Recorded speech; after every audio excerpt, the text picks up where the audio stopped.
sahabati kadang jauh tiara cita sampai desata para jago jatiba disebut ayo kau baca. Artinya Brahma Sampati, penguasa dunia ini, beranjali dan memohon. Terdapat makhluk-makhluk yang memiliki sedikit abu di mata mereka. Ajarkanlah Dhamma demi kasih sayang kepada mereka. Baik, mari bersikap anjali. Namo tassa bhagavato arahato sama sambuddhassa. Namo tassa bhagavato arahato sama sambuddhassa. Namo tassa bhagavato arahato sama sambuddhassa. Terpujilah Sang Bhagawa yang Maha Suci, yang telah mencapai penerangan sempurna. Makhluk apapun yang berkumpul di sini, yang datang dari 10 penjuru dunia, yang berasal dari air, dari darat, dari puncak gunung, dari atas pohon, maupun yang datang dari ruang angkasa. Makhluk-makhluk yang berkaki 2, berkaki 4, berkaki banyak, maupun yang tidak berkaki, yang lahir melalui kandungan, melalui telur, melalui lembab, maupun yang lahir spontan secara langsung, tanpa kecuali, semoga semuanya turut mendapatkan kebajikan dan kebahagiaan. Sang Buddha bersabda, "Oh para makhluk, berbahagialah, bersahabatlah,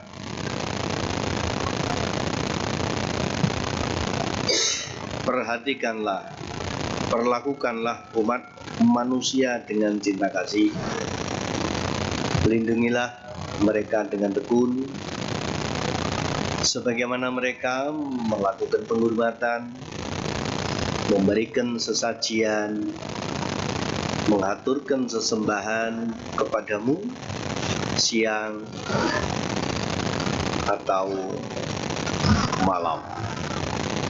Kini waktunya mendengarkan ajaran dengan hormat.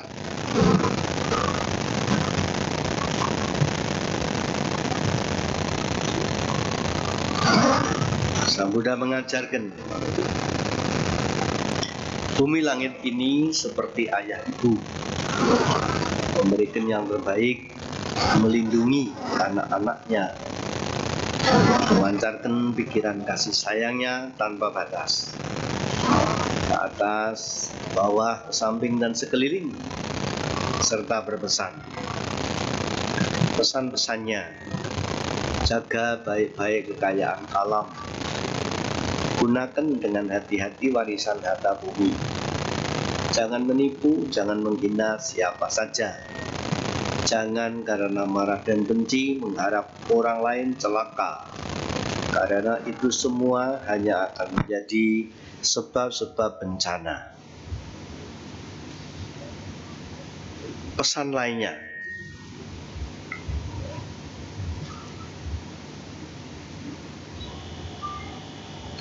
Orang bodoh kalah dengan orang pintar. Orang pintar kalah dengan orang licik. Orang licik kalah dengan orang jahat. Yang tidak terkalahkan orang-orang beruntung. Keberuntungan itu buah dari kebajikan gemar berdana. Memiliki moral yang baik. Mempunyai pengendalian diri. Itulah kebajikan sejati bagi kaum pria maupun wanita. Doa-doanya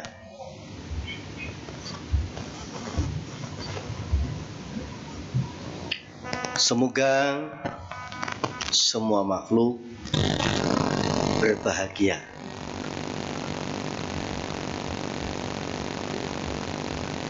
Semoga semua makhluk tidak kehilangan kesejahteraan yang telah diperoleh. Semua makhluk memiliki karmanya sendiri, mewarisi karmanya sendiri, lahir dari karmanya sendiri, berkerabat dengan karmanya sendiri, bergantung pada karmanya sendiri. Karma baik atau karma buruk yang dilakukan, itulah yang akan diwarisi kemudian. Semoga semua sehat, sehat jasmani, sehat rohani, sehat lingkungan, sehat raganya, sehat pikirannya, juga sehat jiwanya. Ciri sehat itu adalah kuat. Semoga sehat, kuat makan, kuat minum, kuat tidur. Semoga makannya enak, tidurnya nyenyak, bernapasnya longgar, dan tidak kalah penting, buang airnya lancar. Namo Buddhaya.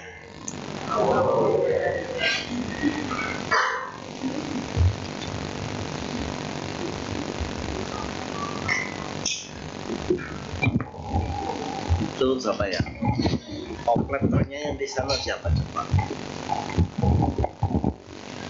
Bapak Ibu saudara-saudara sekalian,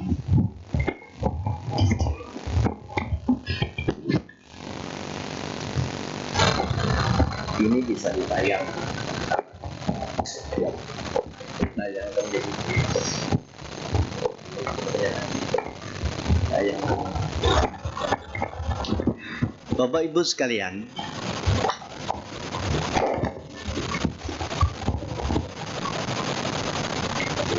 sebetulnya saya ingin bercerita banyak sekali yang saya ingin ceritakan.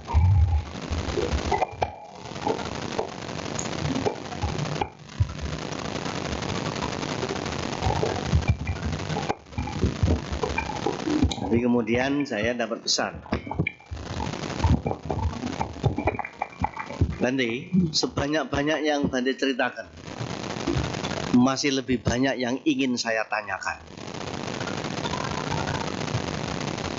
Karena itu hari ini saya tidak akan bercerita, tapi saya akan menunggu dan saya mempersilahkan kalau saudara-saudara ada yang ingin ditanyakan.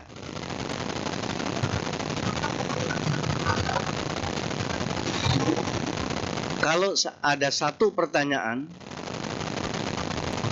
oleh Sang Buddha disiapkan 10 jawaban. Di Sang Buddha berbeda dengan yang lainnya.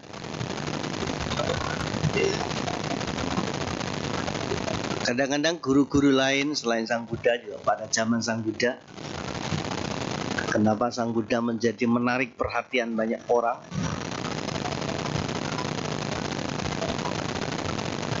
Karena pada zaman itu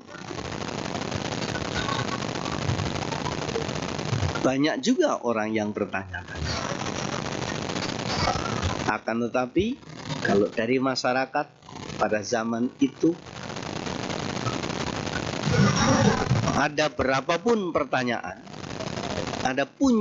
berapapun pertanyaan, jawabannya hanya satu jawaban. Begitu ketemu Sang Buddha mempunyai pernyataan berbeda. Kalau saudara punya pertanyaan, satu pertanyaan, Sang Buddha menyediakan 10 jawaban. Tahu perbedaannya? Kalau guru lain 10 pertanyaan, jawabannya hanya satu jawaban. Tapi Sang Buddha membalik. Kalau ada satu pertanyaan, disediakan 10 jawaban.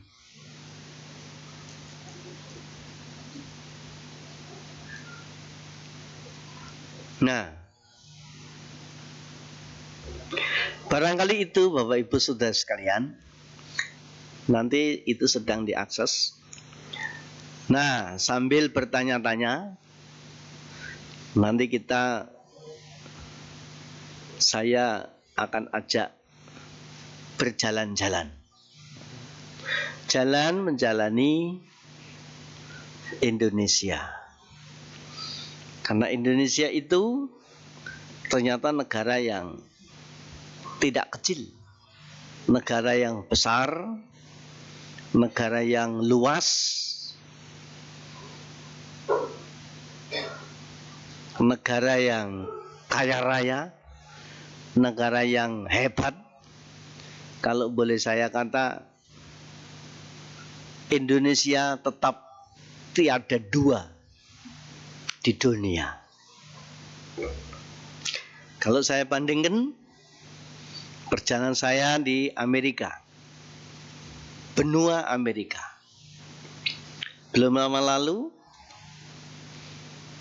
perjalanan saya di benua Eropa, juga perjalanan di Asia, di Cina, di India, juga perjalanan di benua Australia. Dari semua yang pernah saya kunjungi, saya tinggal di sana, menurut saya tetap Indonesia tiada dua. Apa yang menarik? Yang saya alami di Alaska, padahal belum sampai ujung dunia yang paling utara, tapi sudah sisih utara. Kalau musim dingin, melihat terang matahari hanya 6 jam. Selebihnya tidak lihat matahari. Dan di mana-mana salju. Sebaliknya kalau musim panas, gelapnya juga hanya 6 jam. Selebihnya terang. Jam 11 malam itu sama dengan jam 4 sore kita di sini. 11 malam. Nanti jam 5 pagi sudah terang lagi seperti begini. Begitulah bulan dunia kita yang bagian utara dan bagian selatan. Ada masanya musim terang yang panjang dan musim gelap yang panjang. Sedangkan kita di sini Musim panjang, musim gelap dan musim terangnya sama. 12 jam terang, 12 jam gelap. Mereka pada datang ke sini hanya karena pengen merasakan hangatnya matahari.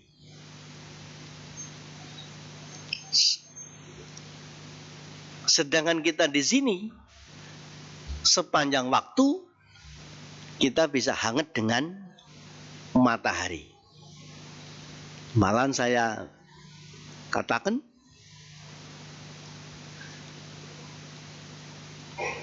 orang sini, ya kita semua, setiap waktu, setiap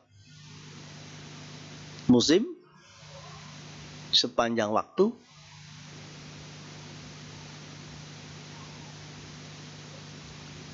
kita bisa mendapatkan matahari. Bahkan orang kita di sini hebatnya lagi, selain menikmati matahari sepanjang hari, belanja saja ke matahari, makan minum ke matahari. Sedangkan mereka 24 jam, kalau lagi musim dingin, lihat terang matahari hanya 6 jam. Itu saja tidak penter. Jadi mataharinya tidak terang. Begitulah Bapak Ibu sekalian.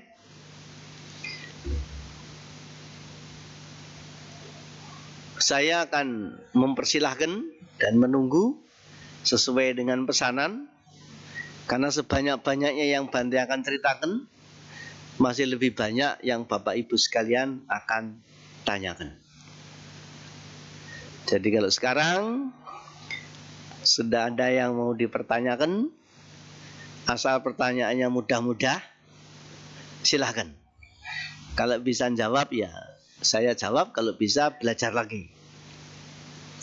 Meskipun kalau ada satu jawaban, satu pertanyaan disediakan 10 jawaban, tapi mungkin ada satu pertanyaan yang sulit dijawab, yaitu ini.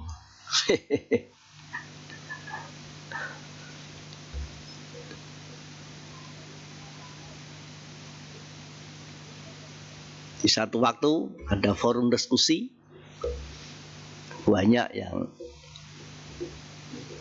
turut berdiskusi.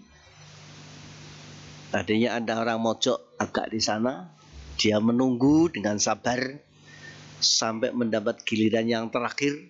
Dia menghadap dan mendekat kepada saya, tanyanya agak privat, penting sekali.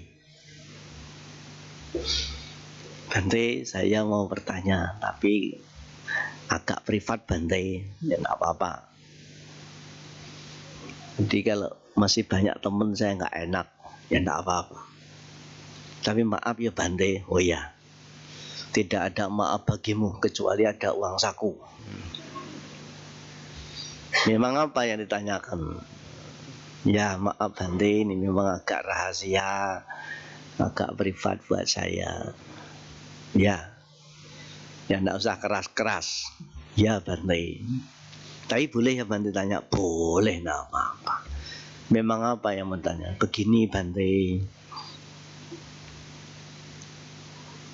pertanyaan saya itu, kapan saya dapat jodoh? Oh, memang sekarang belum dapat jodoh? Belum. Karena kapan ya Bante? Wah, jangankan Anda, saya sendiri juga belum dapat.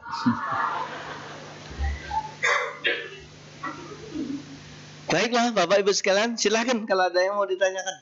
Dari sini boleh, sana boleh.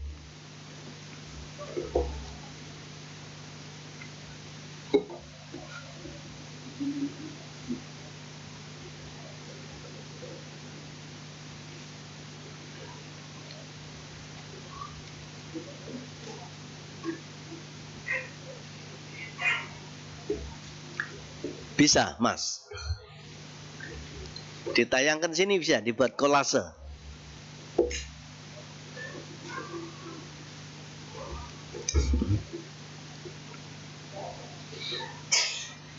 Baik, silakan Mas. Kalau itu siapa namanya? Playmakernya? Dipersilakan, sekarang sudah dibuka. Saya tidak akan bercerita, tapi saya akan mendengar cerita. Karena sebanyak-banyaknya yang saya bercerita, masih lebih banyak yang akan diceritakan oleh saudara-saudara.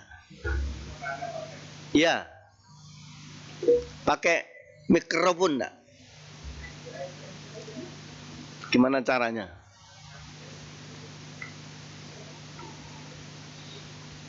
Syaratnya satu ya Pak, asal pertanyaannya mudah. Walah, kamu itu nanti saya kirim nomor kamu berapa?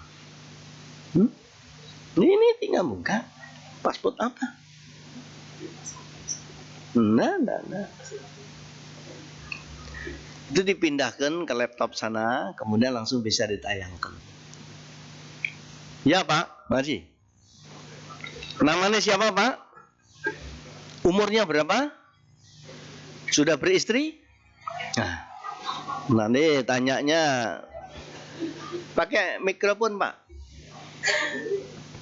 Nggak bunyi? Nah, itu di mana tukang bunyinya?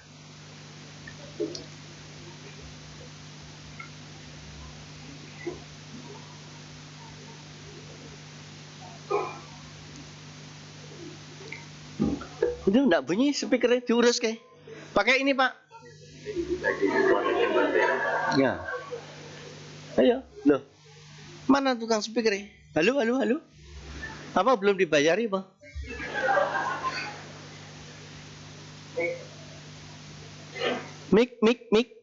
Mikrofon. Sebulan dua, enggak semua. Udah Pak, naik sini aja, tanya. Tes. Hah? Ya boleh. Boleh. Nah ini yang pinter ini. Pertanyaan satu tapi A, B, C, D. Nah, jadi banyak juga itu.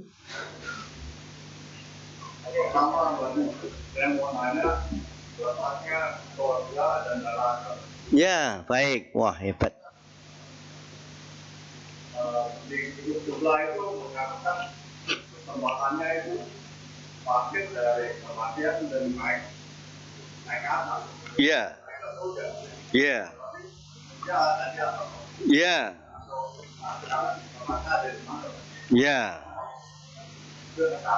Satu.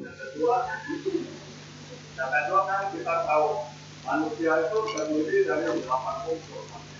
8. Bukan 4 Pak.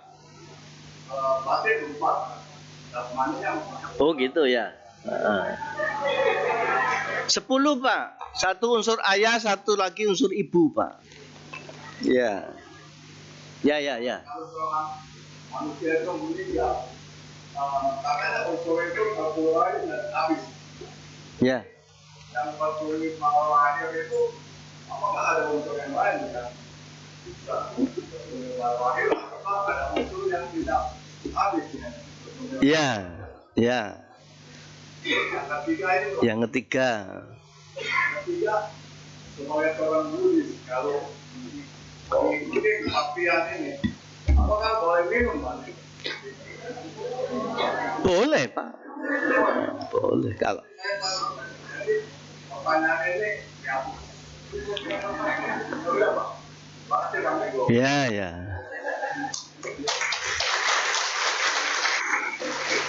Ya. Soal makan dan minum, memang di sini ada aturan. Sang Buddha dari 75 tata etika pergaulan itu cara berinteraktif, cara bercerita, cara berbicara dengan orang lain, cara senyum dengan orang lain, cara mengajar kepada orang lain, juga mengajar diri sendiri. Karena Sang Buddha itu belajar pada diri sendiri, pada keluarga, dan pada lingkungan. Jadi namanya Buddha Carya, Nyati Carya, Loka Carya. Jangan dikira loh Sang Buddha itu sudah Sang Buddha itu tidak perlu belajar. Sang Buddha masih belajar. Namanya Buddha Carita, itu belajar mengajar pada diri sendiri. Nyati Carya itu belajar dan mengajar keluarga. Dan yang ketiga itu namanya Lokacarya, itu belajar dan mengajar lingkungan. Nah, itu konteksnya dengan Dharma telah sempurna dibabarkan oleh Sang Buddha berada sangat dekat. Jadi orang itu memang butuh belajar setiap saat. Nah,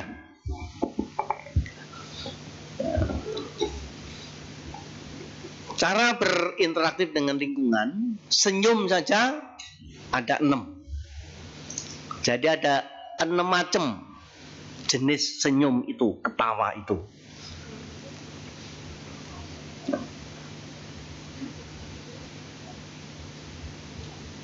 Lalu cara menyampaikan menggunakan media, bahasa lisan, bahasa tubuh, bahasa simbol. Bahasa lisan saja itu 3. Diksi, intonasi, lalu artikulasi. Diksi itu pemilihan kata-kata, intonasi itu nada, dan artikulasi itu makna. Jadi Sang Buddha dalam hal berinteraktif pada orang lain itu memang cukup cermat. Tujuan Sang Buddha ketika menyampaikan sesuatu kepada orang lain, harapannya orang lain yang mendengar itu tidak perlu berpikir 2 kali. Itu tujuannya. Nah, makanya ketika menggunakan bahasa lisan atau bahasa suara, yang pertama adalah diksi pemilihan kata-kata. Yang kedua, nada. Karena kata-kata yang sama dengan nada yang berbeda, artinya juga bisa lain-lain. Contohnya apa? Satu kata aduh, beda nada, itu artinya beda-beda. Aduh, aduh, aduh, aduh, aduh, aduh. Beda tuh. Hal seperti ini Sang Buddha perhatikan. Nah, maka dari itu kita yang mendengarkan juga ada sebaiknya kita kalau dinasihati orang tua juga harus mendengarkan dengan sepenuh hati. Karena kalau hanya setengah hati, hasilnya setengah jadi. Harus menyimak, kalau perlu membuat catatan dikit-dikit.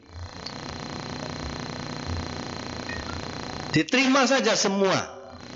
Nanti sudah baru dipilih mana yang bermanfaat, mana yang berguna, mana yang tidak berguna.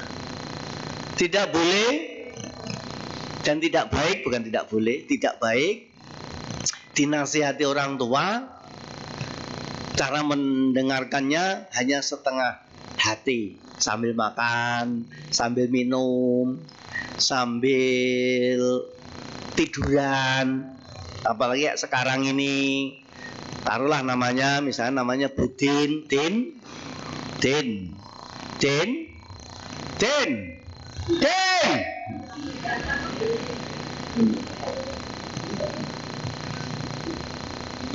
Itu pun tidak jawab, dan kalaupun jawab tidak lihat wajah orang tuanya karena sibuk begini. Entar cuma begitu jawabnya. Nah, itulah kualitas manusia yang semua ini akan mengaruhi atau menentukan pengaruh kualitas manusia. Jadi ada beberapa cara, Pak. Misalnya mendengarkan Dharma Sang Buddha sambil tiduran, sambil memegang senjata, sambil memakai tutup kepala, sambil memakai sepatu. Bukan berarti tidak boleh pakai sepatu, memakai sepatu.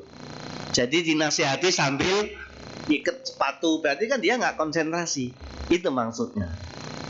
Tidak pakai tutup kepala, karena tutup kepala itu juga bisa menjadi senjata. Misalnya ada ikat kepala, kalau dia marah, copot bisa pakai senjata. Nah begitu Pak. Nah itu semua memang ada. Jadi minum tadi di sini jawabannya adalah tekstual, kontekstual, dan situasional. Teks itu rujukannya, referensinya, konteksnya itu adalah masalahnya apa, situasinya bagaimana. Inilah cara-cara berinteraktif lingkungan secara dharma menurut Sang Buddha. Ya Pak? Yang kedua, sekarang badan ini terdiri dari berbagai unsur. Unsur dasarnya 4. Tapi ada sub unsurnya lagi. Di sub sampai ada istilah unsur 4, kemudian 8, 24, 52, 89, 120, 120 unsur. Itu bahan baku untuk badan kita ini. Tapi dari semua itu bahan baku pokoknya 4 untuk badan kita ini. Unsur tanah, unsur air, unsur api, unsur angin. Itu badan kita ini. Kemudian tanah, api, air, angin ini mempunyai energi, mempunyai cahaya. Kemudian juga mempunyai daya, cara kerja.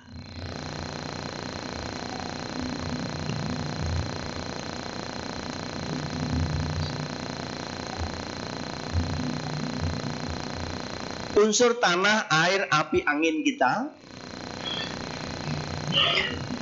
mempunyai warna dasar gelap, terang, setengah gelap dan setengah terang, serta menjadi warna merah, putih, hitam atau gelap. Kemudian setengah gelap, setengah terang, yaitu kuning. Orang sehat kalau 4 unsurnya ini mix menjadi satu. Tidak ada yang dominan, tidak ada yang kurang, tidak ada yang lebih. Ya merahnya, ya putihnya, ya kuningnya, ya gelapnya ini pas ukurannya. Namanya sumringah, yaitu menjadi jingga. Jadilah bendera Buddhis ini. Maka bendera Buddhis itu warnanya 5. Merah, putih, kuning, kemudian biru, lalu yang 5 jingga. Orang sehat kalau warna cahayanya ini mix menjadi satu, tidak ada yang dominan, tidak ada yang lebih, tidak ada yang kurang. Sebab kalau kebanyakan kuning, namanya sakit kuning. Kemudian kebanyakan putih, namanya sakit keputihan. Kebanyakan warna merah, itu lagi emosi, darahnya naik.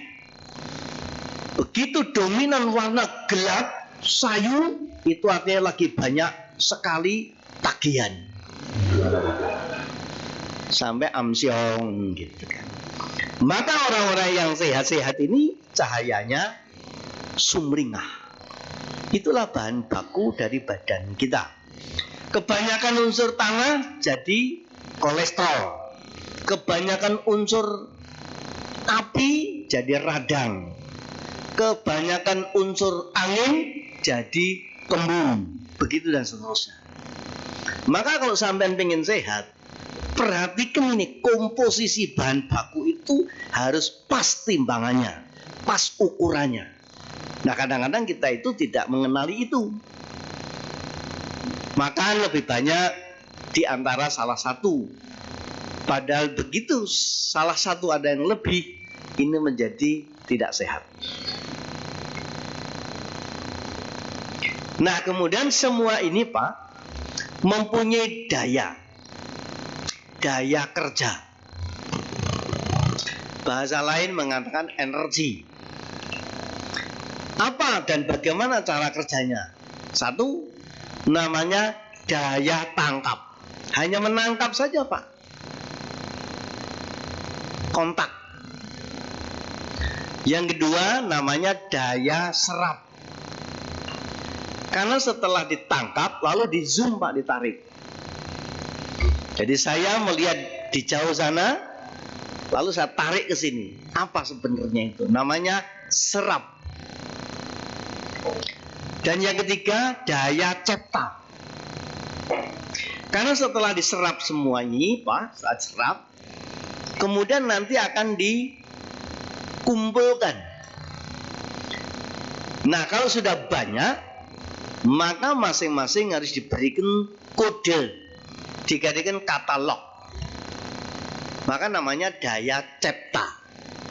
Sudah dikasih kode, dikasih katalog, kemudian disimpan.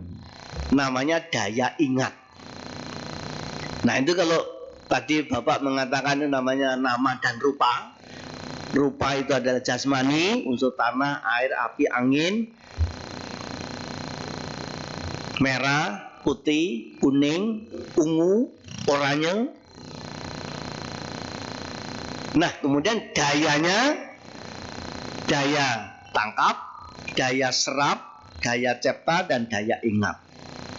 Itu namanya batin. Batin kita itu kerjanya ya nangkap, serap, menciptakan, lalu mengingat. Kalau bahasa lain ya winyana, wedana, sanya, sangkara, winyana. Daya tangkap, daya serap, daya cipta, dan daya ingat. Semua ini mempunyai sistem sendiri, mempunyai SOP masing-masing. Nah,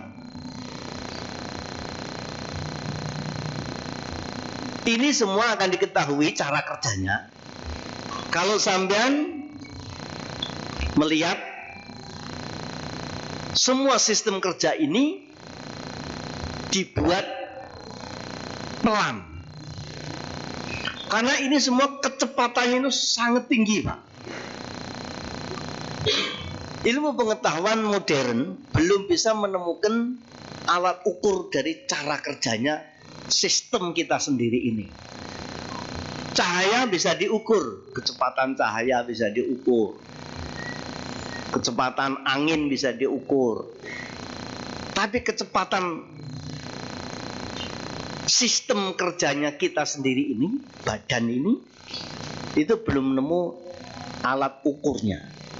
Dan apa sistem kerja ini semua disebut namanya pikiran.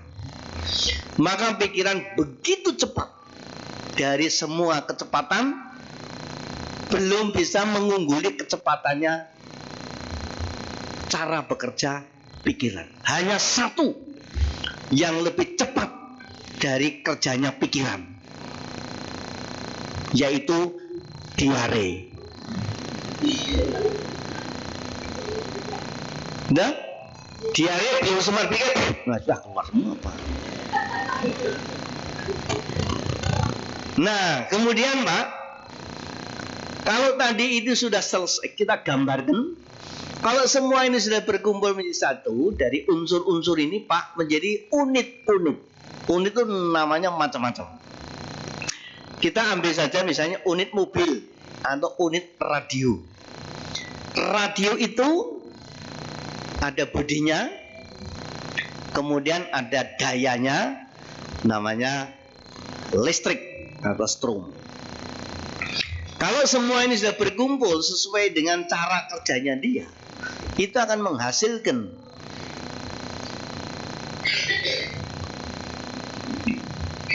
suara. Mobil juga begitu, Pak. Ada bodinya, kemudian ada mesinnya. Lalu semua mempunyai sistem cara bekerja.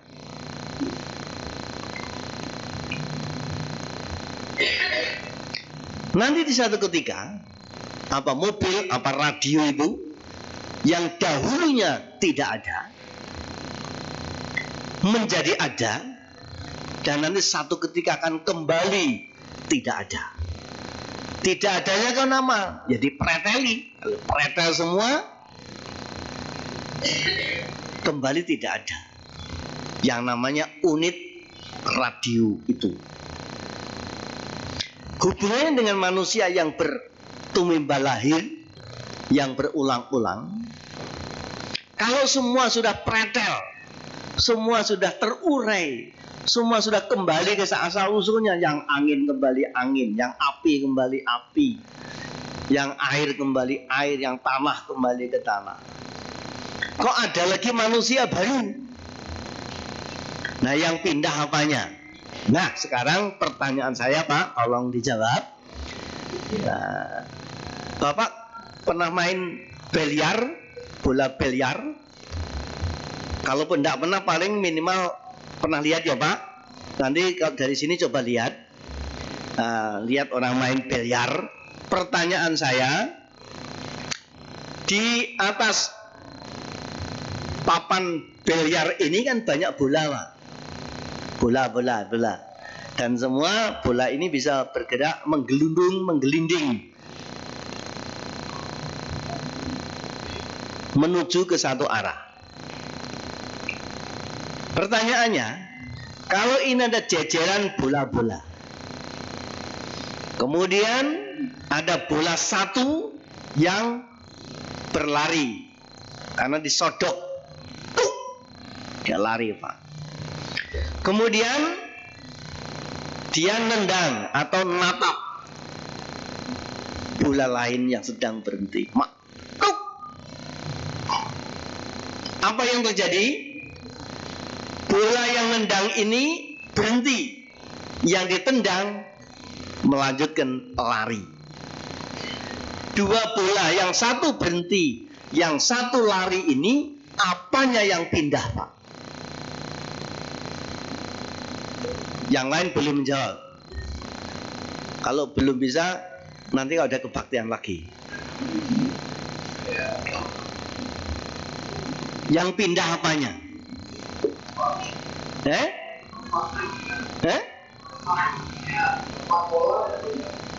Lah kotaknya kan masih di situ.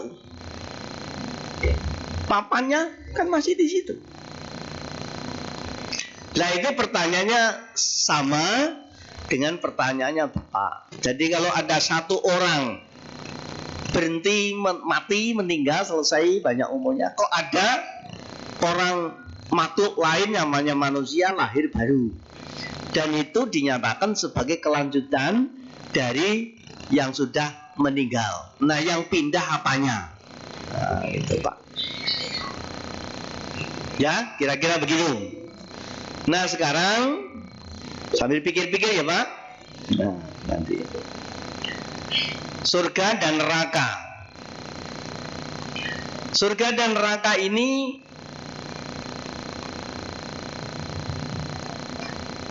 memang produk suatu agama.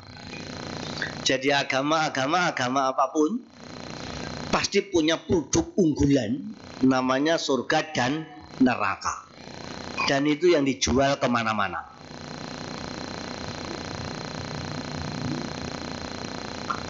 Dan Bapak harap nyatat bahwa surga, neraka itu bahasa Pali, namanya naraka. Namanya swarga bahasa Sanskerta, Saga bahasa Pali. Swarga atau surga, bahasa kamus. Jadi banyak bahasa Pali ini yang diserap, yang dipakai oleh umum, yang umat Buddha sendiri tidak mengerti kalau itu sesungguhnya bahasa Pali, bahasa kita. Malah kita nganggap itu bahasa lain yang kita tidak punya bahasa itu. Pada surga, neraka, negara itu bahasa Pali. Hanya ada dalam kamus bahasa Pali. Ini yang kata Bung Karno. Boleh sampean membaca bukunya Bung Karno. Ketika Bung Karno pidato pada kaum pemuda, setiap pergerakan pemuda atau pidato Bung Karno di 29 disertasi doktor. Bung Karno berulang-ulang menyebut bahwa kata negara itu adanya di kamus bahasa Buddha. Kamus bahasa lain tidak mengenal kata negara. Nah, lalu ada kedua lagi, yaitu kata esa. Kita punya Pancasila negara. Sila pertama adalah ketuhanan yang Maha Esa. Dan ternyata kata esa itu adanya hanya dalam kamus bahasa Pali. Saking tidak taunya, malah umat Buddha sendiri minder karena dianggap tidak punya Tuhan. Padahal kata esa itu bahasa Pali. Gitu Pak, ya. Nah, kembali pada surga dan neraka. Umat Buddha banyak yang ragu-ragu. Kok khotbah-khotbah, tulisan-tulisan, diskusi-diskusi jarang membahas tentang surga. Banyak yang tidak mengulas tentang surga. Sampai kadang-kadang umat Buddha sendiri ragu-ragu, jangan-jangan dalam agama Buddha tidak mengenal surga atau neraka.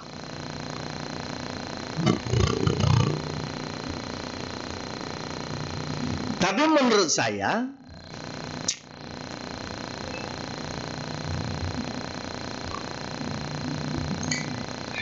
mestinya umat Buddha harus bangga bahwa kalau ditanya, kamu dalam agama Buddha, apakah mengenal, apakah punya yang namanya surga atau neraka?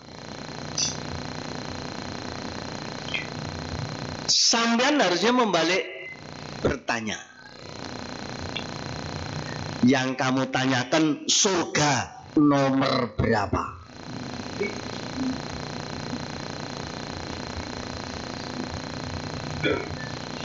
Kok surga pakai nomor? Iya.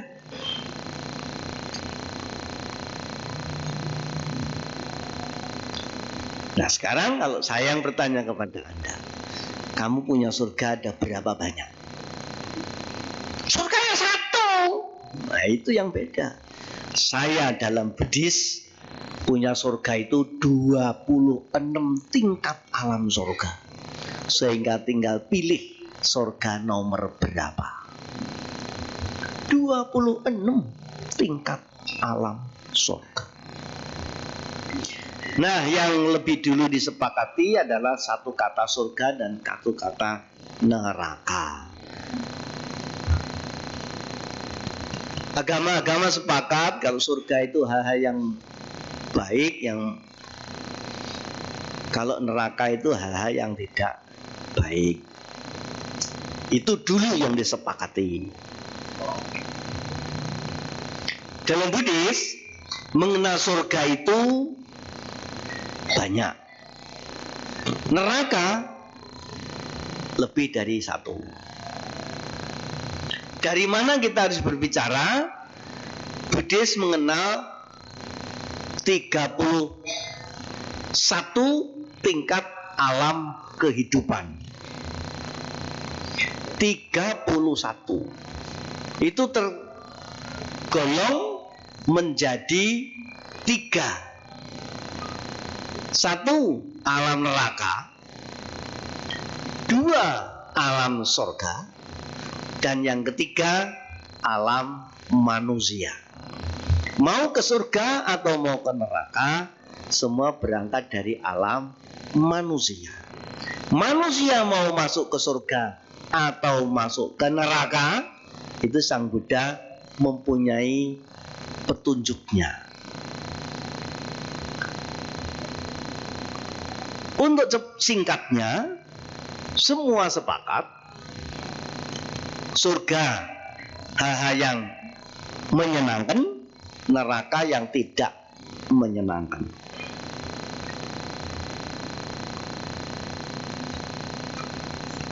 Untuk mencapai kebahagiaan surga, syaratnya adalah kebajikan. Modalnya kebajikan. Oleh karena orang berbuat baik tidak sama besarnya, maka surga juga harus banyak.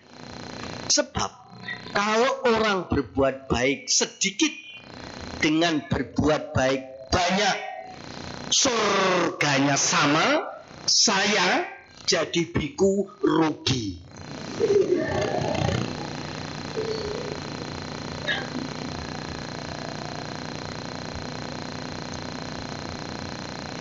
Itu alasannya dalam paham Buddhis kenapa surga itu banyak.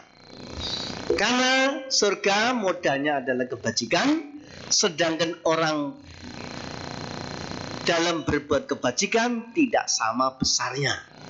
Maka surganya harus sesuai. Begitu juga neraka.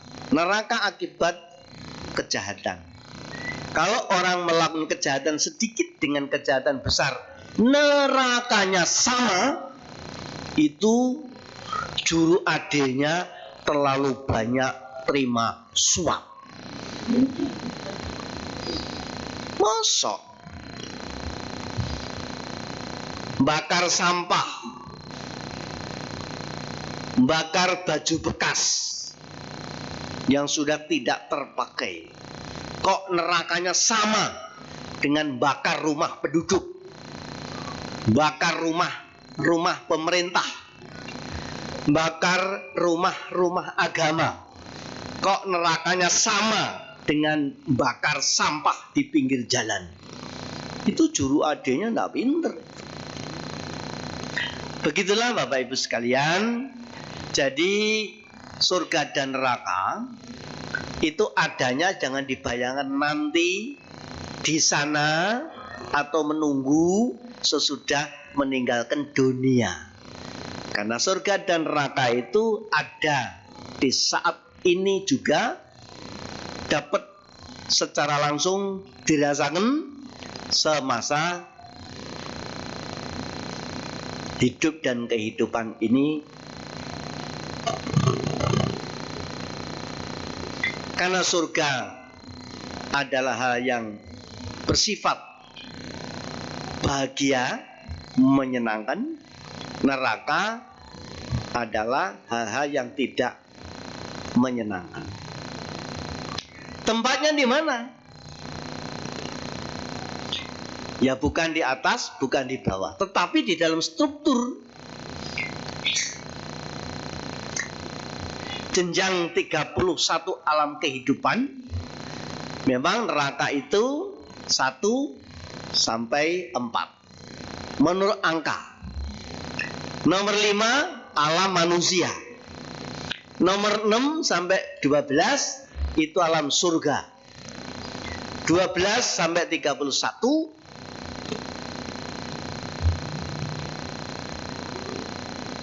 itu pun juga alam surga. Hanya surga ini ada 2 peringkat.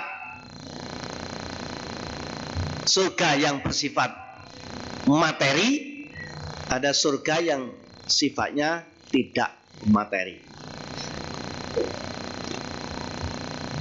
Kalau mau dirinci, surga yang bersifat materi adalah alam para dewa dan dewi. Sedangkan surga yang kebahagiaannya non materi itu adalah alam Brahma. Brahma 1, Brahma 2, Sudawata 1, Sudawasa 2, dan seterusnya sampai asanya 1, asanyata, alam asanya 2. Nah, itu menurut tabel. Kalau mau digambarkan lagi, jenjang alam kehidupan ini seperti jenjang sekolah. TK, SD, SMP, SMA, kemudian perguruan tinggi. Kita ambil contoh, SD itu 6 tahun, SMP, SMA 3 tahun. Ini contoh yang hari-hari kita kenal. Hanya contoh saja, kalau sekarang jenjang sekolah ini ada perubahan, ya ini cuma contoh. Contoh yang seumur Bapak yang kita 70 tahunan ini dulu ya gitu. SD 6 tahun, SMP 3 tahun, SMA 3 tahun, nah gitu. Ini pakai zaman lama aja ya Pak. Jadi surga dan neraka 31 alam itu seperti jenjang sekolah ini. Kalau menurut tabel dirinci, neraka itu ada 50, surga ada 26, dan manusia 1. Jadi ternyata alam neraka lebih banyak dari alam surga. Karena itu tidak usah khawatir kalau sampai kehabisan tempat di alam neraka. Bagaimana alam neraka terdiri dari 50 lapis. Itu seperti blok perumahan. Ada satu kawasan dibangun perumahan. Lalu di sana ada klaster-klaster. Nah, setiap klaster terdiri dari beberapa coupling. Alam manusia 1 klaster dan 1 coupling. Alam manusia. Ya kayak kita ini manusia. Tapi di bawahnya alam neraka itu 1 developer terdiri dari beberapa blok. Saben blok ada klaster dan setiap klaster ada coupling. Ada blok alam hasura, ada blok alam binatang, ada blok alam setan atau alam peta, ada blok alam neraka, bukan neraka tapi neraka. Masing-masing blok ini alam hasura 1 blok, 1 klaster, 1 coupling. Tapi di bawahnya alam tiracana atau alam hewan itu 1 blok terdiri dari 4 klaster. Masing-masing klaster ada couplingnya. Klaster apa? Klaster binatang berkaki 2, binatang berkaki 4, binatang berkaki banyak, dan binatang tidak berkaki. Coba 1 klaster ini sampean hitung berapa banyak coupling. Taruhlah klaster hewan berkaki 2, itu couplingnya banyak. Ada ayam, ayamnya berapa macam? Ada ayam goreng, ada ayam geprek, ada ayam penyet, gitu kan?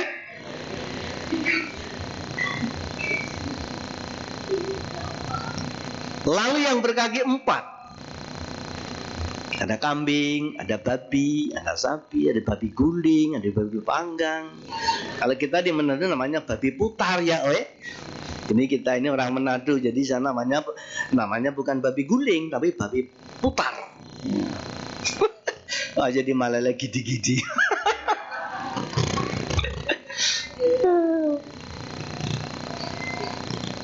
Lalu yang berkaki banyak. Lalu yang tidak berkaki, itu berapa banyak? Lah kemudian alam peta atau alam setan.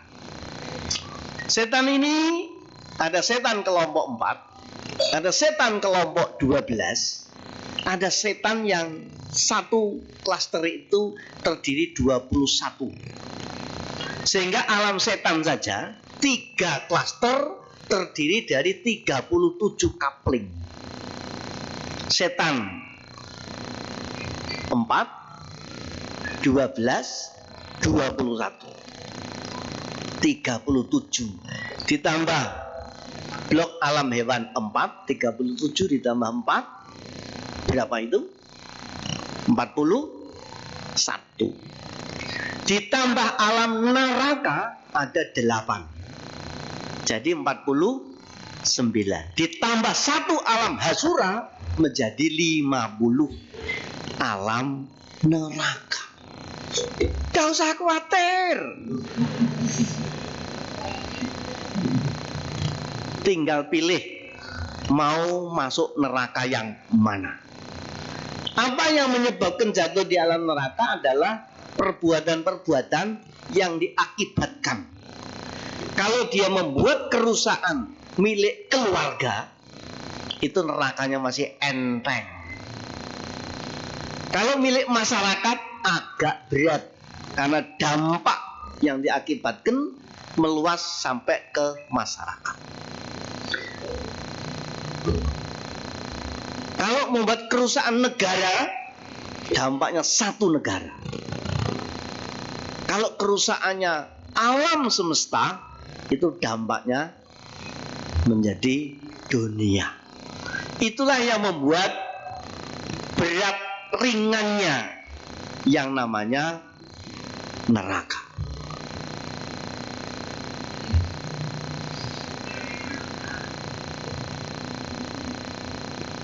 Maka ada 50. Nah sekarang kenapa alam hasura kok hanya 1 klaster dan 1 kapling, namanya hasura. Hasura ini artinya alam mabuk. Kenapa cuma 1 kapling dan 1 klaster? Karena modelnya orang mabuk itu semuanya sama. Tidak soal dia latar belakang sosialnya seperti apa, tapi yang namanya orang mabuk itu sama. Makanya nerakanya cuma 1 alam hasura. Tapi kalau peta beda. Ada peta kelompok 4. Itu yang biasa nyuri atau ngambil makanan-makanan di tempat persembahyangan. Katanya begitu. Dan seterusnya. Jadi tergantung perbuatan yang dilakukan mengakibatkan kerusakan, dampaknya sampai di mana. Semakin luas, semakin berat, semakin besar, nerakanya semakin dalam. Dan ini diceritakan oleh Sang Buddha, bahkan juga di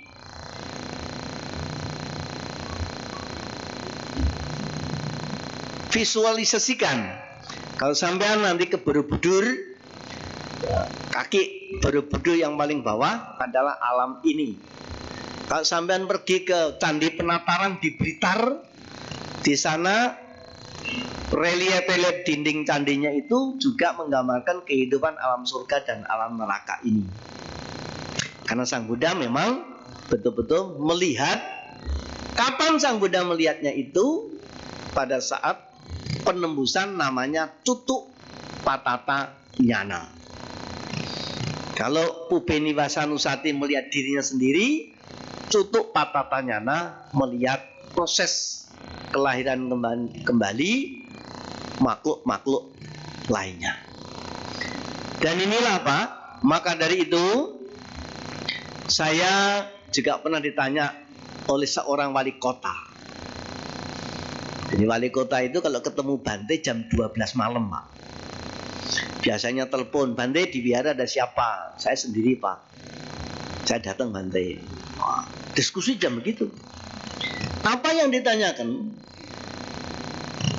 Apa kontribusi umat Buddha atau para biku pada bangsa dan negara? Karena biku ini kok seperti hanya mengurus dirinya sendiri. Tidak peduli dengan dunia luar. Itulah pandangan sementara terhadap para biku. Sampai Pak Wali Kota itu bertanya. Kapan ini ditanyakan? Pada waktu Indonesia krisis moneter, Pak. Tahun 98 itu. Di mana-mana sulit. Biku ini apa actionnya? Biku apa sumbangannya? Ya, satu-satu Pak, saya ceritakan. Yang pertama, cara hidup umat Buddha. Di dalam umat Buddha ini ada dua otoritas masyarakat. Satu perumah tangga, yang kedua biarawan yang rohaniwan. Yang biarawan ini para biku. Yang membedakan cara hidupnya. Nah, para biku cara hidupnya tersendiri. Cara makannya yang berbeda. Ada vegetarian, ada atasila. Bedanya apa? Kalau vegetarian yang dibatasi jenis makanannya. Kalau atasila yang dibatasi waktu makannya. Saya memilih tradisi yang atasila, Pak. Saya makan 1 kali dan tanpa nasi. Waktu itu. Makanya kalau semua bisa ikut cara makan saya, Indonesia meskipun krisis sembako tidak begitu repot, Pak. Oh, gitu ya. Nah, kemudian tentang bela negara. Sang Buddha memberikan namanya sila. Sila itu bahasa baratnya moral. Morality, moralitas itu bahasa barat. Bahasa asalnya adalah sila. Bahasa nenek moyang kita namanya pagar hati. Seseorang menjadi aman bukan dengan pagar kawat berduri, tetapi dengan pagar hati.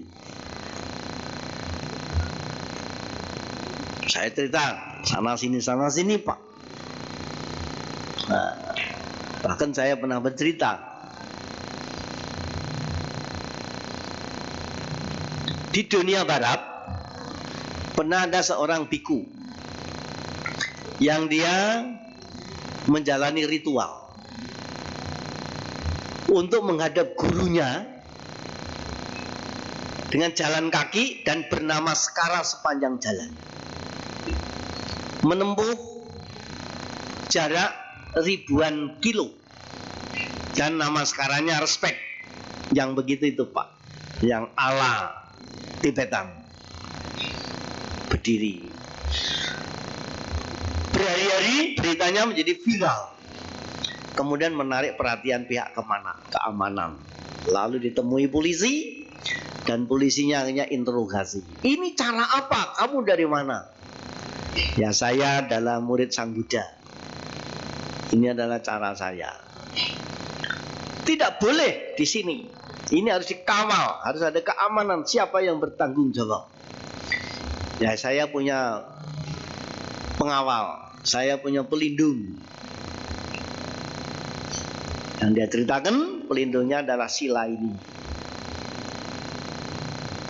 Pak polisi jawab, nah, kalau semua kayak kamu, saya tidak punya pekerjaan.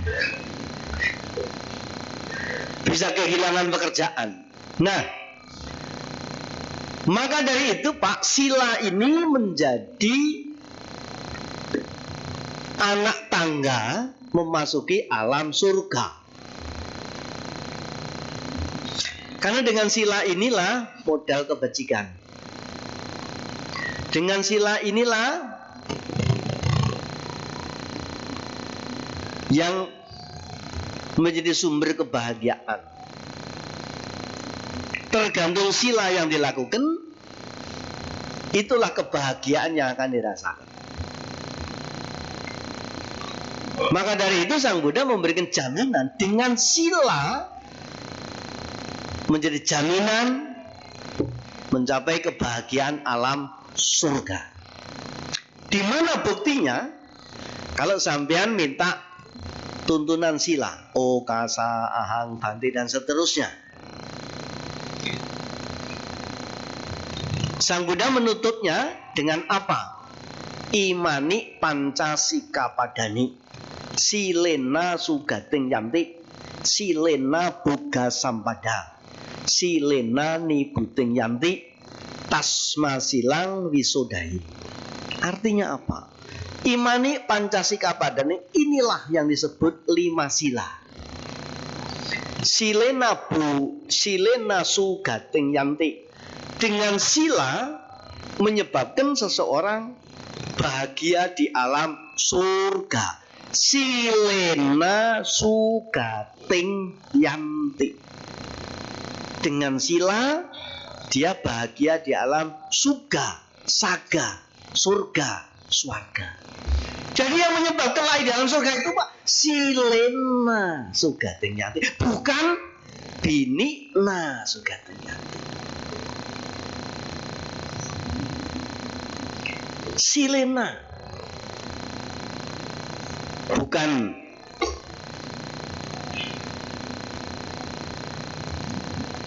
kalau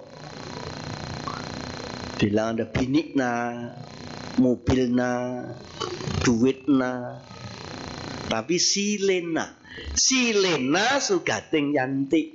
Semakin banyak sila dilakukan, dia akan semakin besar kebahagiaan yang dirasakan. Yang kedua, silena boga sampada. Boga itu nasi, sejahtera.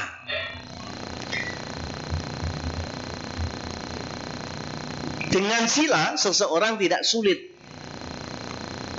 mendapat makan. Buktinya apa? Sang Buddha.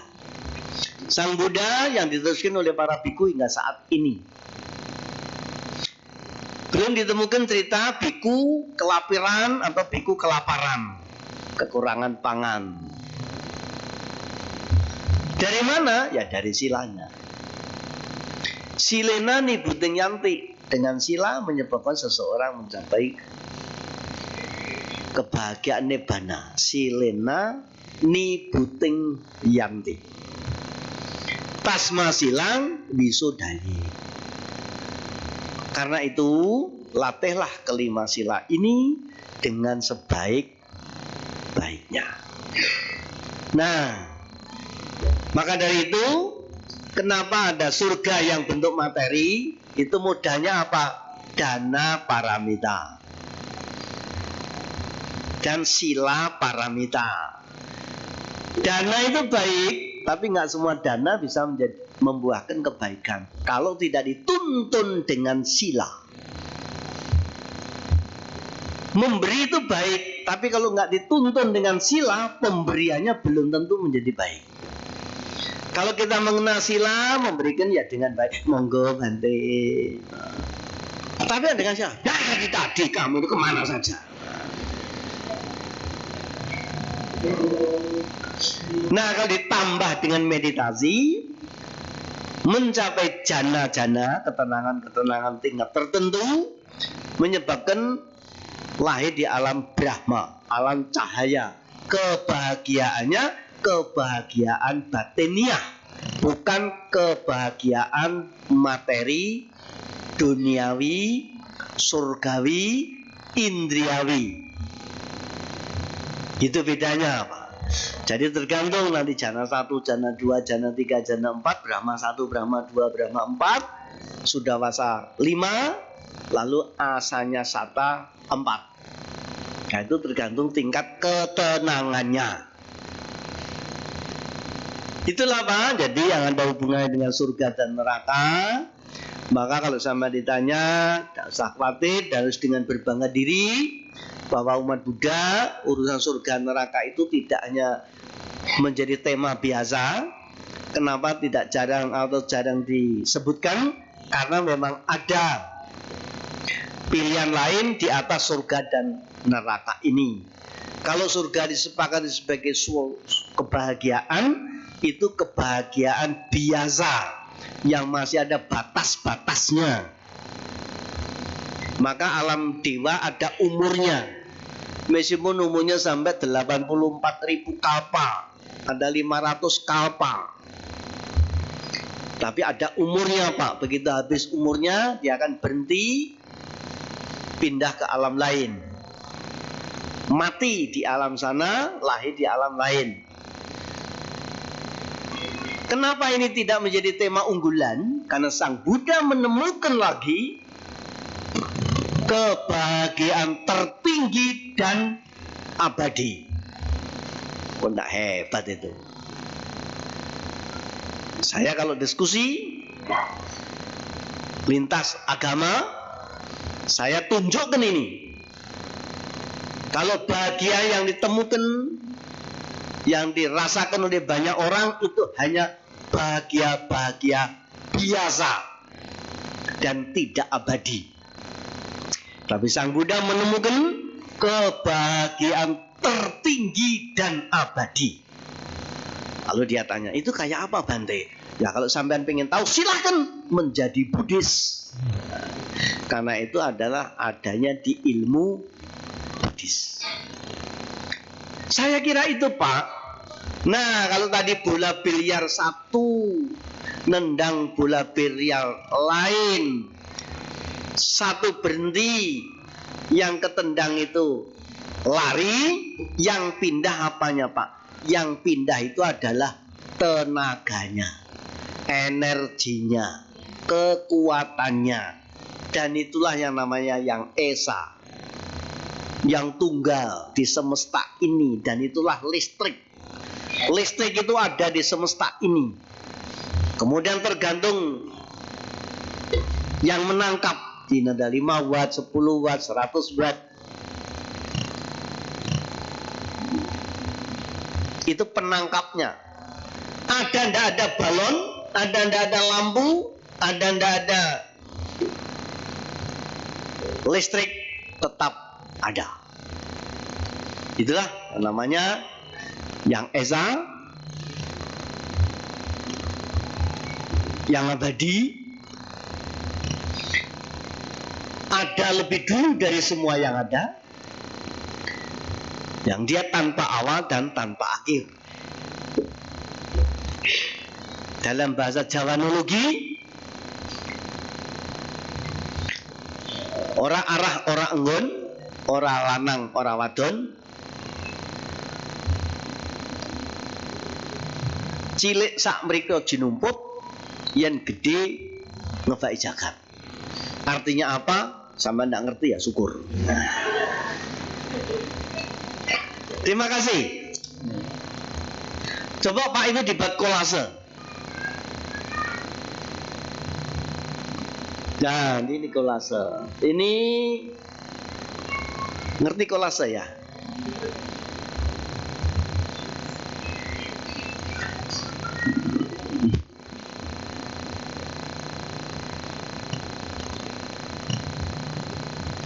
Yang cilik.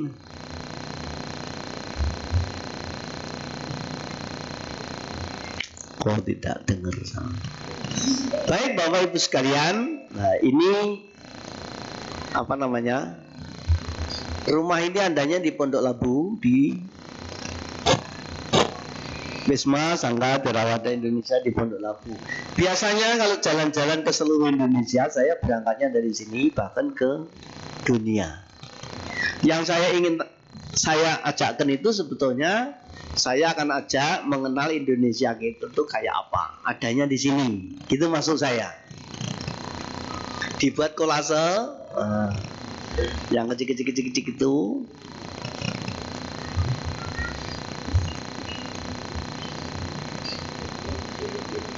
Gak bisa. Ya udah. Karena Indonesia kita kan sering mendengar yang namanya Sabang sampai Merauke. Kebetulan kemarin saya dari Sabang. Jadi kalau orang bercerita Sabang sampai Merauke mungkin hanya membaca. Tidak semua orang Indonesia, mungkin juga nggak semua pejabat betul-betul menginjakkan kaki di namanya Sabang dan namanya Merauke. Saya mempunyai kesempatan untuk betul-betul menginjakkan kaki yang namanya Sabang dan namanya Merauke. Maka saya semakin keliling Indonesia, semakin mencintai Indonesia. Dan saya semakin merasakan bahwa Indonesia tetap tiada dua segala-galanya di seluruh dunia.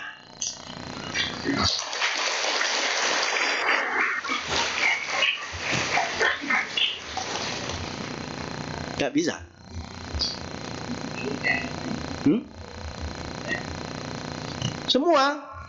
Semua bukan satu-satu, Dek.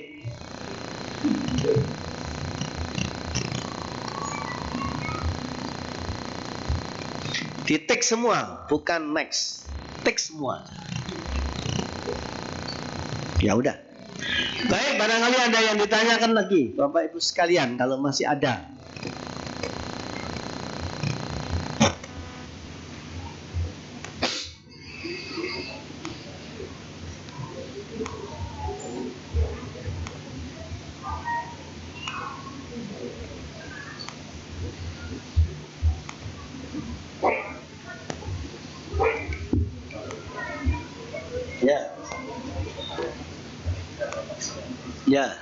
Ya baik, masih. Silakan coba Baik,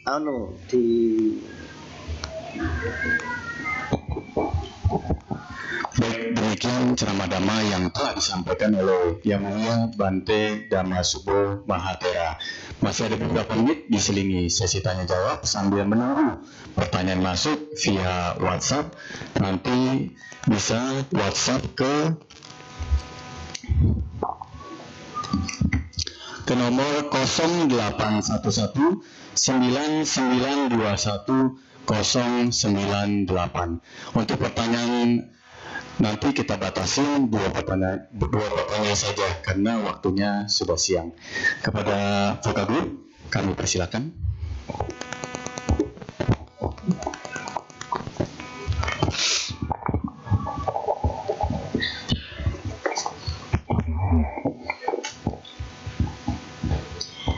Marilah kita menyanyikan satu buah lagu yang berjudul Love is Miracle pada halaman 120.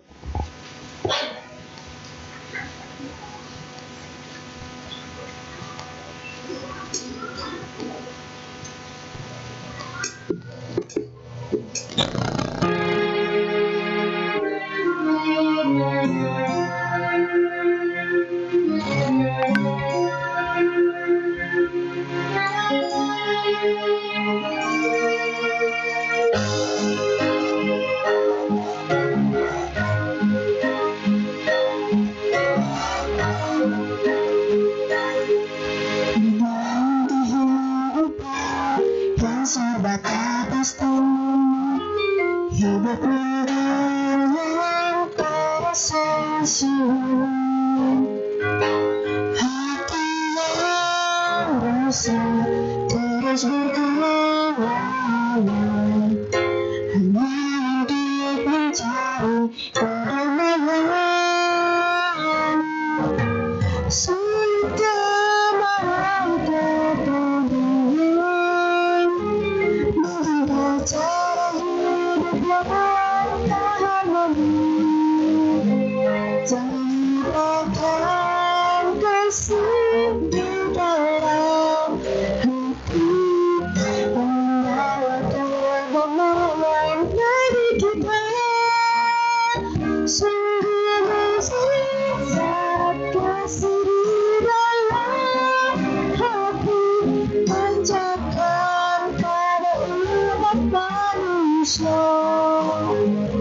Menghapus rasa dan membayangkan jika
manusia.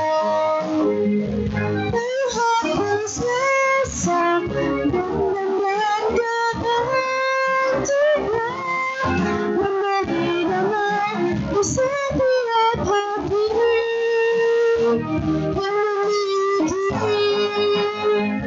Love is a miracle, love is a miracle, bringing us happiness and peaceful to everyone. So let the light shining in our heart, 'cause we need love is miracle.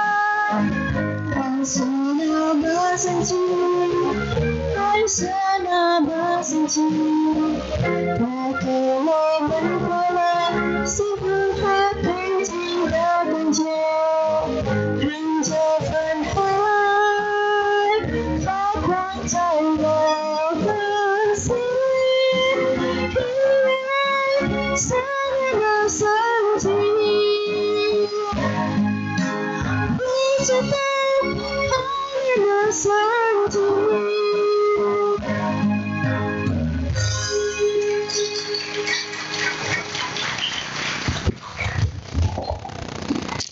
Baik, kita masuki sesi tanya jawab. Mungkin dari Bapak Ibu yang ingin bertanya secara lisan, kami persilakan terlebih dahulu. Silakan Pak Jaja.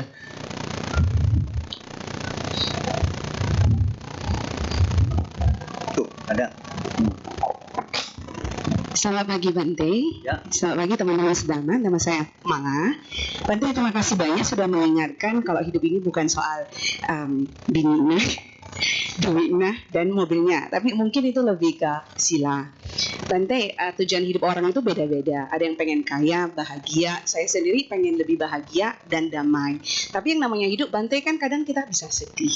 Mungkin Bante bisa sharing bagaimana biar kita bisa loncat dari sedih itu dan lebih bahagia dan lebih damai lagi. Terima kasih Bante.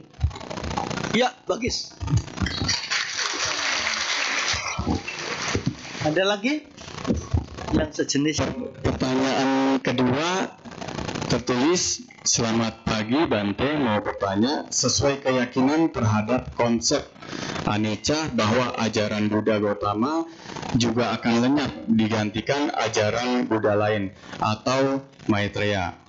Berarti setelah kiamat manusia akan lupa akan ajaran Buddha Gautama menjadi ajaran Buddha Maitreya. Itu Bante. Nah.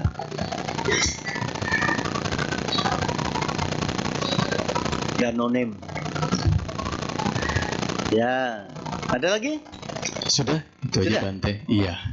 Dua Ya, pertanyaan. baik Pak. Ini tadi Ibu sekalian, namanya bahagia dan cerita itu, orang selama ini, ya agama-agama termasuk, mungkin juga agama Buddha juga, bahwa penderitaan atau kesulitan yang datang kepada kita itu sering diduga datang dari luar. Apapun namanya sering dialamatkan kepada mereka. Yang namanya pengganggu dari luar. Memang ada sebab-sebab bahagia dan sebab-sebab penderita. Sekarang kita berbicara menderita dulu. Apa tuh kata derita itu? Penderitaan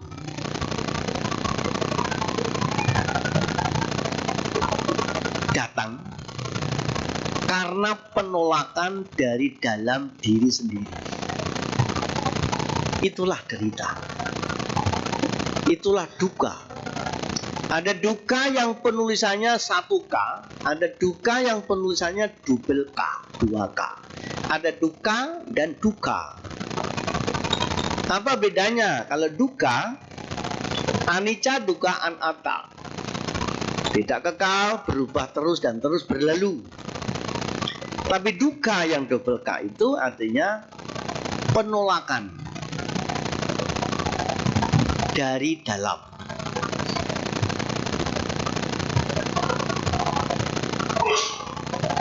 Maka dari itu ada derita yang memang datang dari luar,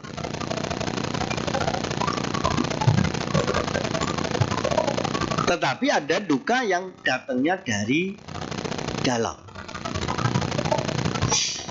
Kalau mau dirinci secara teknis, kalau saja ada 5 sebab duka, sebab penderitaan, itu 4 dari dalam diri kita sendiri. Kalau ada 5, itu 4 sudah dari dalam diri kita sendiri. Karena itu sebaiknya tidak serta-merta kita segera membuat keputusan, membuat tuduhan yang dialamatkan kepada dunia luar. Cobalah kita cek dulu, jangan-jangan 4 yang dari dalam diri kita sendiri itu sebab musabab duka atau derita kita. Nah, sekarang apa?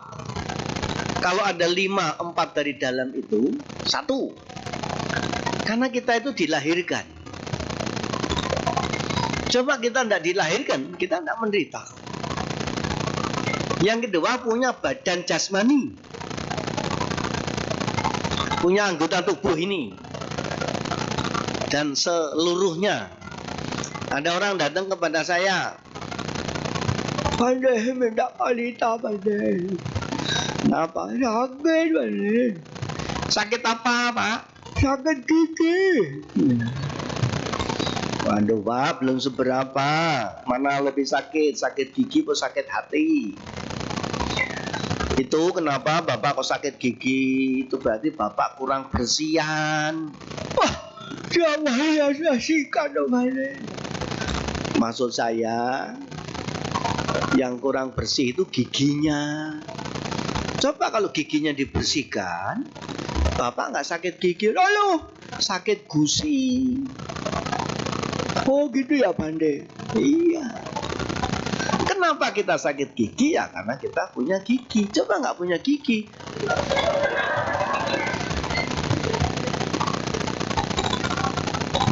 jadi yang kedua kita punya badan jasmani.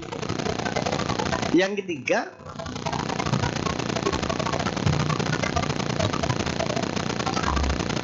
dilahirkan, punya badan jasmani,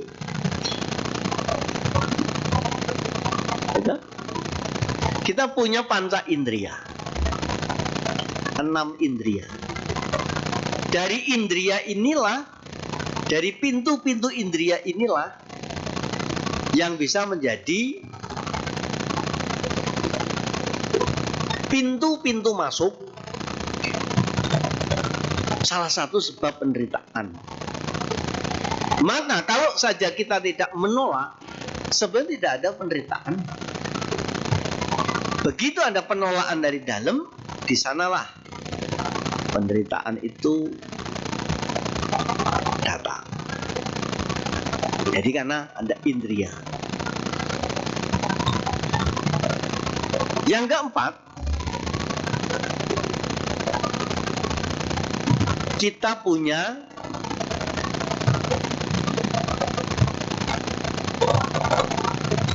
namanya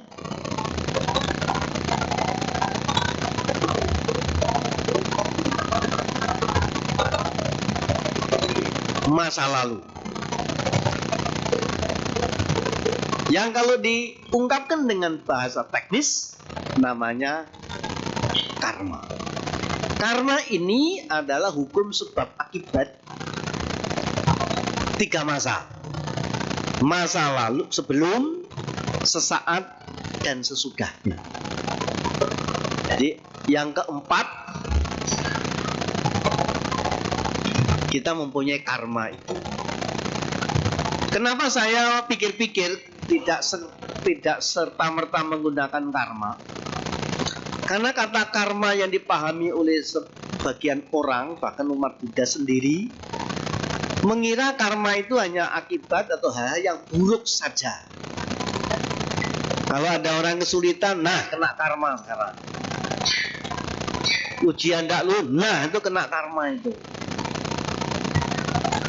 Padahal karma ini adalah satu kata, artinya adalah hukum sebab akibat, meliputi yang baik atau yang baik itu sama hukumnya. Maka ajaan saya untuk memahami hukum karma ini, artinya hukum sebab akibat, titik tok, meliputi sebab yang baik dan sebab yang buruk sama. Jadi kalau ada orang bahagia, itu juga karma. Orang menderita juga karma. Orang susah juga karena karma. Orang bahagia juga karena karma. Karena karma artinya hukum sebab akibat. Contohnya apa? Sakit perut. Pasti ada sebabnya. Oh, ternyata tadi makan mie kebanyakan sambal. Maka sakitnya, perutnya jadi sakit. Nah, itulah yang keempat, ada karma. Dan yang kelima apa? Itu ada unsur semesta, unsur dari luar. Kita bisa masuk angin, bisa pedes, bisa meriang, bisa radang, dan seterusnya. Yang kelima inilah unsur luar, apapun namanya. Jadi kalau ada 5 sebab, 4 dari dalam. Dilahirkan, punya jasmani, punya indria, punya karma. Itu punya kita sendiri semua. Itulah namanya bahagia. Nah, karena itu mungkin pada kesempatan yang lalu-lalu saya sudah pernah bercerita, banyak orang menjalani hidup itu tanpa pedoman, sehingga sering merasa hidup itu hampa, bahkan frustrasi, sampai pengennya bunuh diri. Tapi secara dharma, hidup itu penuh semangat kalau kita mengerti tujuan hidup itu apa. Maka harus dibuat peta perencanaan hidup. Apa yang ingin dicapai dalam hidup ini? Satu, namanya kesenangan. Semua orang pengen senang. Yang kedua adalah kebahagiaan. Yang ketiga, ketenangan. Dan yang keempat, kebebasan. Inilah peta tujuan hidup secara dharma. Silakan untuk mencapai kesenangan ini. Nah, senang itu apa, Bante? Senang itu yang bersifat indriawi, materi, duniawi. Maka rasa senangnya sama dengan umur materinya. Senang makan enak, senang baju bagus, senang mobil mahal, senang rumah mewah, senang dipuji-puji. Ini namanya senang. Maka juga tidak dilarang untuk menjadi kaya raya. Silakan dan harus menjadi kaya raya kehidupan ini, supaya kita bisa memenuhi tuntutan kesenangan. Tapi ingat, senang itu hanya bersifat indriawi, materi, duniawi. Yang kedua, kalau kita sudah senang secara materi, duniawi, indriawi, kita harus menciptakan kebahagiaan. Bahagiaan itu apa, Bante? Bahagia itu pikiran yang tidak tercela, pikiran yang tidak dicela. Itulah bahagia. Maka orang senang belum tentu dia bahagia. Tapi kalau orang bahagia, dia pasti senang. Begitu dicela, kebahagiaan hilang. Ada seorang profesor, doktor, ahli segala ilmu, ngajar hebat. Tapi begitu sampai di rumah, mendadak jadi goblok. Gara-gara dimarah-marah sama bininya.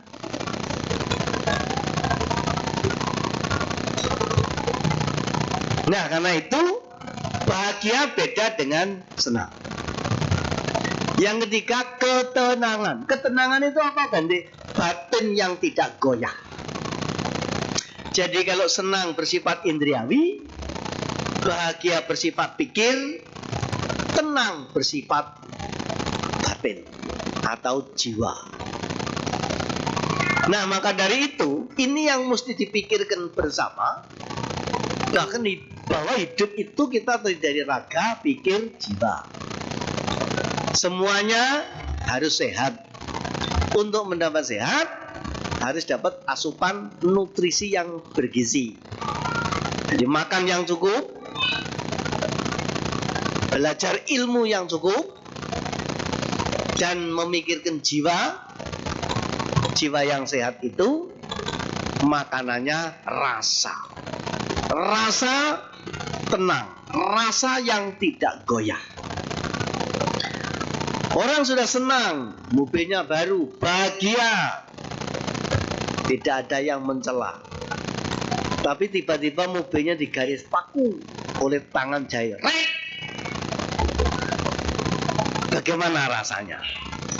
Kalau dia tidak terkejut, tidak kaget, tidak heran, dalam Jawanologi ora kagetan, orang gumunan, orang aleman, orang dumeh, uripe dadi sumeleh, dan itulah yang namanya tenang.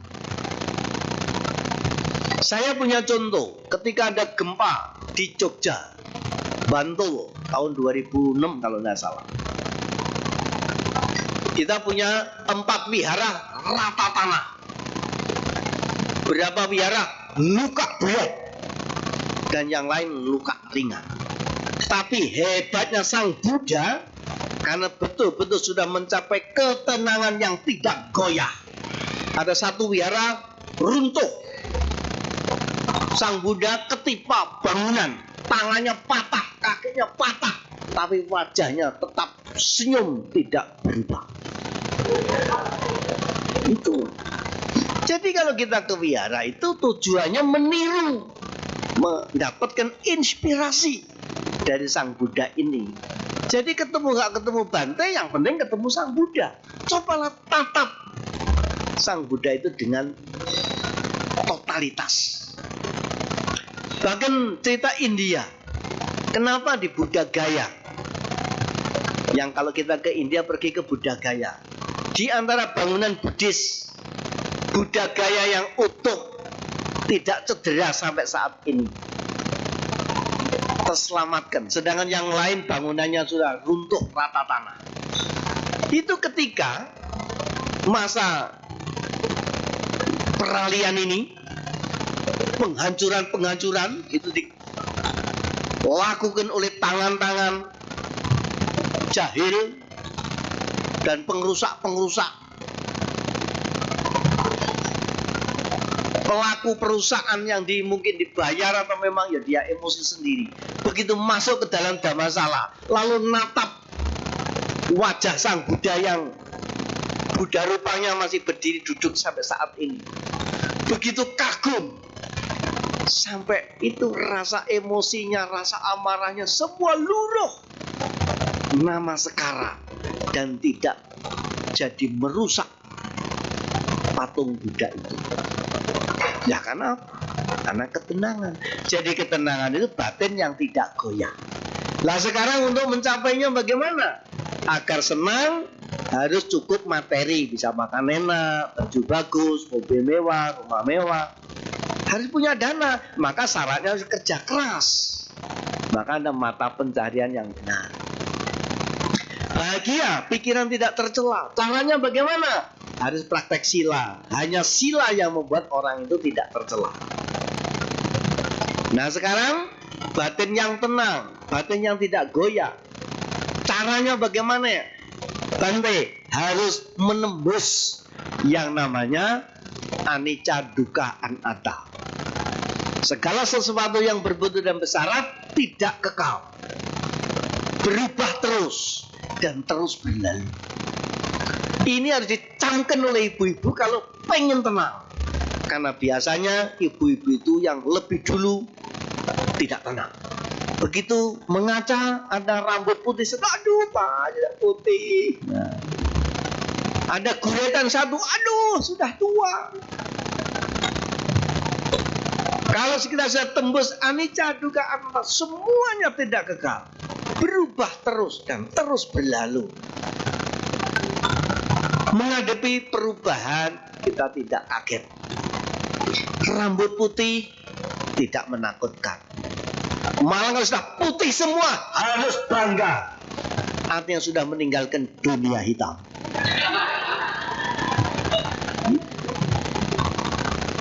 Jadi itulah program hidup yang harus ditetapkan. Kalau perlu ditulis di rumah-rumah. Satu keluarga dijak, ayo nak, kita itu berjuang untuk mencapai yang namanya kesenangan, namanya kebahagiaan, namanya ketenangan. Dan kalau sudah bisa melampaui semua itulah yang namanya kebebasan. Bukan berarti tidak boleh, tetapi kita harus bersikap. Sikap mental itu menghadapi apa yang ada. Sehingga kita dengan bisa menerima, tidak ada lagi duka yang mengancam pada kita. Itu Bu, maksudnya saya. Jangan dikira Bante ini nggak bisa sedih, bisa. Jangan dikira Bante nggak bisa lapar, bisa. Ini ya lapar loh saya sekarang ini. Jangan dikira. Apalagi saya makan cuma 1 kali. Itu pun tanpa nasi untuk 24 jam. Ngomongnya kayak begini coba. Sampean pingsan itu kira-kira. Perutnya sama Pak dengan perut sampean semua, hanya yang beda reaksinya. Nah itu semua juga tergantung pada tingkat pencapaian kualitas batiniah. Jangan dikira semua Bante kayak Bante Dhamma Subuh. Bante yang hanya sibuk urusan pangan juga banyak. Terlambat makan bencana ada. Saya tidak makan, malah kurang bebannya. Kasih makan coba, itu makan nanti di 2 meja saya sendiri. Itu kayak sidang disertasi loh rasanya itu. Ibu-ibu itu ngelihat. Bante kalau itu pakai keju, Bante itu pakai keju. Itu maksudnya biar diambil sama Bante.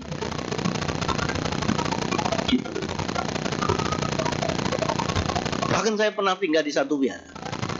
Ada yang buat isu. Tahu nggak kamu? Bante itu kalau makan hanya milih makanannya orang kaya-kaya. Sampai ke telinga saya tunggu momen yang tepat. Satu waktu pas ada acara kumpul, pengurus juga ada, orang yang bikin isu juga ada. Nah ini kesempatan. Saya terima makanan semua yang ada. Saya penuhi kewajibannya. Saya anumodana, saya blessing. Tapi sesudahnya saya sampaikan, ibu-ibu, bapak-bapak sekalian, sekarang tiba waktunya makan siang. Semua kewajiban saya, semua hak saya gunakan. Saya mempunyai hak untuk menerima semuanya. Tapi saya tidak punya kewajiban untuk menghabiskan semuanya. Dan hari ini saya tidak makan. Kenapa Bante? Karena saya dengar Bante itu kalau makan hanya milih makanannya orang kaya-kaya. Karena ini saya lihat ini orang miskin semua. Maka saya tidak makan. Pecah tangis itu. Tahu enggak, oi? Di Manado ini. Tapi orangnya sudah almarhum semua. Orang sudah almarhum semua yang ngomong. Nah, jadi begitulah Bapak-Ibu sekalian. Penderitaan datang karena penolakan dari dalam diri sendiri. Selama tidak ada penolakan apapun bentuknya, itu tidak ada penderitaan. Kebahagiaan adalah pikiran yang tidak tercela. Selama hidup kita bersih, baik, tidak cacat sosial, tidak cacat moral, tidak cacat spiritual. Itulah kebahagiaan yang sesungguhnya. Terima kasih. Semoga berkah Tiratna selalu bersama kita. Sabi sata bawantu sukitata. Semoga semua makhluk berbahagia. Sadu.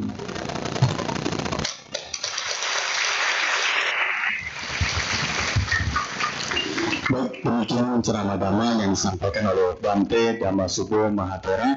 Kami mewakili seluruh keluarga besar Wihara Buddha Dhammasukha beserta umat yang hadir pada kesempatan hari ini.